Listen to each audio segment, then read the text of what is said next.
कल्पना की दुख भरी कहानी। कल्पना एक मध्यम वर्गीय परिवार से थी जिसने अपने स्नातक की पढ़ाई पूरी कर ली थी और अब वो अपने घर पर ही छोटे बच्चों को ट्यूशन पढ़ाती थी। कल्पना का रंग गोरा था और वह दिखने में बिल्कुल गुड़िया की तरह थी। कल्पना के माता पिता उसकी शादी के लिए एक अच्छे लड़के की तलाश कर रहे थे। तभी कल्पना के मामा एक लड़के के बारे में बताते हैं। वो कहते हैं कि लड़का का नाम राहुल है, वह किसी कंपनी के मैनेजर के पद पर है और महीने के 70,000 कमाता है।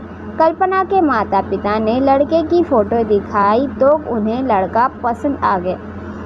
जब कल्पना की मां ने कल्पना को लड़के की तस्वीर दिखाई तो कल्पना ने कहा, जब आप दोनों को लड़का पसंद है तो मुझे भी पसंद है। अब लड़का और लड़की वालों के परिवार ने मिलकर शादी की तारीख तय कर दी।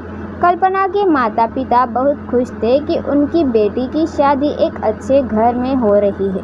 पूरे धूमधाम से कल्पना की शादी हो गई।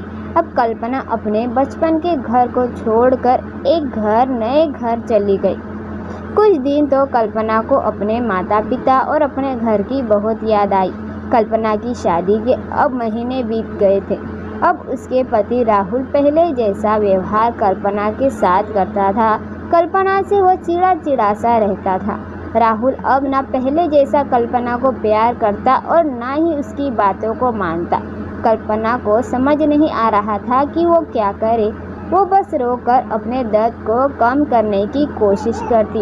एक दिन कल्पना को पता चला कि राहुल सिगरेट पीने के बहाने छत पे जाता और किसी लड़की से बातें करता है। जब कल्पना ने राहुल से पूछा कि आप रोज़ाना छत पे जाकर किससे बात करते हैं, तो इस पे राहुल ने जवाब दिया कि वो मेरे ऑफिस का फ्रेंड है, बस उसी से बातें करता हूँ और तुम अपने काम से मतलब रखो, ज़्यादा सीआईडी बनने की ज़रूरत नहीं है। होली का दिन था। राहुल के कुछ दोस्त उसके घर आए थे। सभी ने घर पर पार्टी किया। उस दिन राहुल का एक दोस्त थोड़ा ज़्यादा ड्रिंक कर लिया था और उसने नशे में कल्पना के सामने जाकर कहा, भाभी आप इतनी प्यारी और मासूम हो, फिर भी राहुल भाई दिन भर उस घमंडी नेहा से बातें करते हैं। लगता है कि आप राहुल भाई का सही से ख्याल नहीं रखते। ये सुनकर कल्पना का शक अब हकीकत में बन चुका था। अगली सुबह जब कल्पना ने राहुल से पूछा कि ये नेहा कौन है और क्या लगती है आपकी। राहुल, मैं तुम्हें क्यों बताऊँ। कल्पना, मैं बीवी हूँ आपकी। राहुल, देखो तुमसे पहले वो मेरे लाइफ में आई। कल्पना, तो फिर मुझसे शादी क्यों किया। राहुल, बस तुम अच्छी लगी इसलिए शादी कर लिया। कल्पना, अब तुम देखना मैं उस कमीनी लड़की को कैसे सबक सिखाती हूँ। नेहा को अब कल्पना ने कमीनी कहा तो राहुल ने गुस्से में कल्पना को बहुत मारा और उसे कमरे में बंद कर दिया। कल्पना के सास को सब पता था, फिर भी वह अपने बेटे के सामने एक शब्द भी नहीं बोलती थी। शाम को जब राहुल आया तब उसने रूम का दरवाज़ा खोला। उस दिन कल्पना की तबीयत खराब हो गई, फिर भी उसी हालत में उसने खाना बनाया।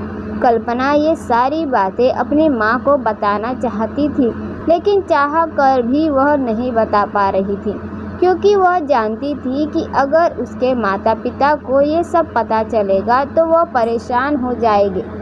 राहुल अब कल्पना के साथ नौकरानी जैसा व्यवहार करने लगा। छोटी छोटी बातों पे उसे मारता। कल्पना अब धीरे धीरे डिप्रेशन का शिकार होने लगी। उसके दिमाग में गलत ख्याल आने लगे। अब न वह समय पे खाना खाती और न ही किसी से बात करती। आखिरकार एक दिन कल्पना ने रूम में फांसी लगाकर आत्महत्या कर ली।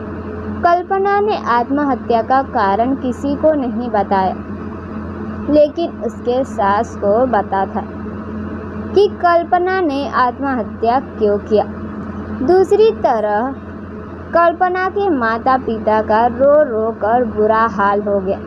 कल्पना की मां ने पुलिस को आत्महत्या का कारण उसके ससुराल वालों को बताया।